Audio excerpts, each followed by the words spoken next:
Sweet nothings, a whispered song of lies. Who knew that a pair of brown eyes would be my demise?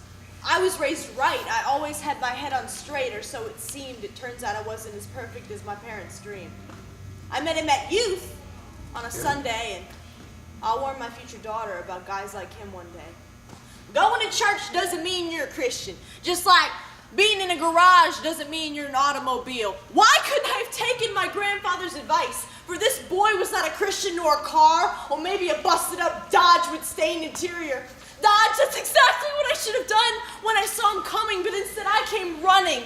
Because at this age, love is stunning, and every good morning text made me feel special as well as cunning, and every heart eye emoji made my insides all warm. But what was really going on was a storm of emotions I wasn't ready for, mistakes and foolishness, even though it didn't go that far. It still left a scar. I would look in the mirror and I wouldn't know the person staring back at me. Who is she? This weak, self-loathing woman wearing my clothing all my life. I was gifted with self-confidence and unrelenting joy. It is amazing what lust and naivety can destroy. I gave up so much for the attention of some stupid boy. Broken and drowning, the love of my family was simply astounding. For when my sins were finally found out, I felt relieved. But then I felt so ashamed because of all the people that I deceived. My earthly father held me, and he smoothed my hair. He told me he'd always be there.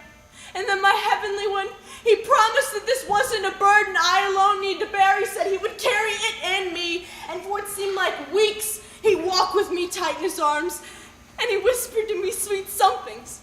He said that when they were driving the nails in his hands, he was imagining holding mine. He said all of my tears are being collected. He said none of my features ever needed to be corrected. He said one day soon I was going to be respected and protected by a godly man he created with me in mind. And then he looked me in the eye and he said there was no greater love I would ever find except for his love for me. And I said, how can this be? I'm filth, I'm a sham. And he said, sweet daughter, you have been made pure by the blood of the Lamb. And with that, I was free. Can it really be that easy?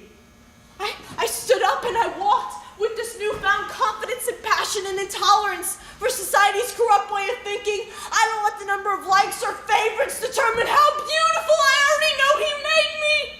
How can it be that we let this world destroy true beauty?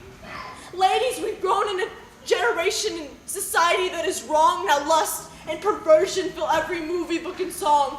Know that no matter the mistakes you made, you too can be saved because nobody loves you more.